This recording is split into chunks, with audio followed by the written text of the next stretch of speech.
Well, all week we have been powering progress, diving into the electric vehicles, driving sustainable change in the Queen City. Well, tonight, meteorologist Elisa Rafa and Climate Central look at EVs as a prescription, not just for the environment, but as preventative medicine for our health. We're so used to these sounds. The push of pollution. It's so silent. That the silence of an electric vehicle is deafening. Picking up speed. You don't hear anything other than the road. My first time driving an EV around the QC was smooth sailing. We're driving around, we're at a red light, and listen. Silence, right? You don't hear anything. There's no engine going because we are in a battery-powered electric car. So, I mean, it's so obvious when you're driving this thing around. It's so silent. You hear nothing. You know that there's no engine and you're not getting any emissions coming out of a muffler that's not there, right? But have you ever thought about what that means for our air quality? Obviously, we know it's better for the environment, but what about better for our lungs?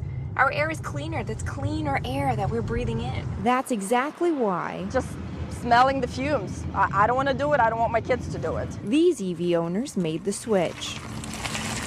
You tend to get used to not having that kind of noise and smell. Combustion side effects so loud at this car show. It's less desirable to be an electric vehicle owner. According to the American Lung Association, Charlotte has the second worst ozone pollution in the southeast. This is wonderfully established science since at least a good understanding of greenhouse gas physics since at least the 1850s. Dr. Brian Mangy is an atmospheric and climate scientist at UNC Charlotte. He observes the carbon emissions that can last in our atmosphere for hundreds of years. We, as a species, as a global species, are sucking up a lot of energy, and so all the byproducts of that energy production is one of the major byproducts is greenhouse gases and air pollutants. It's becoming a bigger issue, is really just an epidemic in itself, issues with air quality, climate change, and things like that. Atrium Health pediatrician Dr. Aaron Levy treats patients at risk from those pollutants and teaches young medical students about the symptoms of climate change. In the older population, people with chronic lung disease, people with heart disease, vascular disease, those kinds of things. We know there's a direct link between some of these environmental factors and poor air quality and their health. Perhaps unlikely partners, but both actually work together as members of Mecklenburg County's Air Quality Commission. They have echoing prescriptions for healthy people. Try to use your car less, so use alternative forms of transportation, whether that be bicycle or walking or public transport. And a healthy planet. Electric vehicles have an immediate benefit on air quality because if we think of most urban landscapes, and certainly Charlotte, the big city of Charlotte here, the big contributor to air pollution is mobile sources, which is a code word for cars, trucks, planes, trains, and all the other things that move and that are burning largely fossil fuels. 60% of the ozone-forming pollutants in Mecklenburg County come from those tailpipes. Net Zero America, an organization that includes scientists and engineers at Princeton University, found that North Carolina could avoid more than 4,600 deaths by 2050 by electrifying transportation. Fewer deaths are estimated to save more than $9 million in costs related to respiratory illness in the state. One reason the city is investing in preventative medicine instead. You may have seen them around town getting some miles under their belt, some kilowatt hours under their belts. This is one of 18 CATS electric buses that are hitting the roads as part of the pilot program. The goal is to be carbon-free by 2030. Transit is inherently sustainable. We are enabling people to ditch their single occupancy vehicles and get on modes where multiple folks can ride. Catherine Coomer is the Sustainability, Resiliency, and Governmental Affairs Officer with CATS.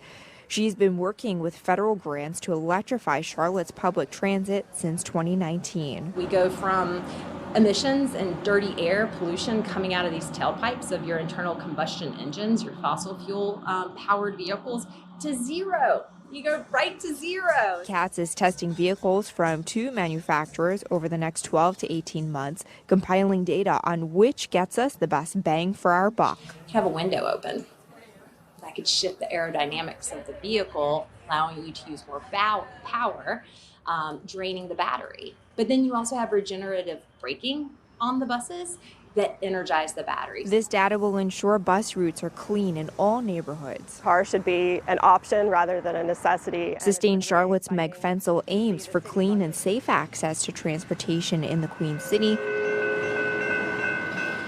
as the Engagement and Impact Director. So not only is public transit a way for more people to be able to get to different places that we need to go every day, but if those electric vehicles are not emitting tailpipe emissions, then it's much better for our health overall. Health of the people and planet. The generations that will come behind us that are going to inherently be impacted by the actions that we make right now. In focus to drive this clean revolution. We're hopeful that the confidence will grow.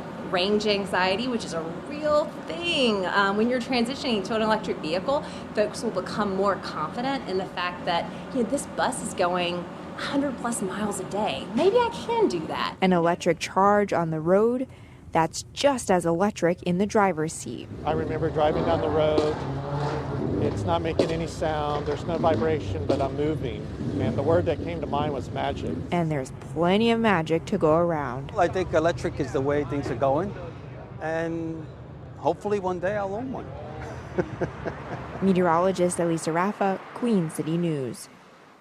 And make sure you stay with us all week. Queen City News is taking a special look at the future of electric vehicles and their impact on our sustainability. The fourth and final installment of Powering Progress airs tomorrow night on Queen City News at 10. Tara?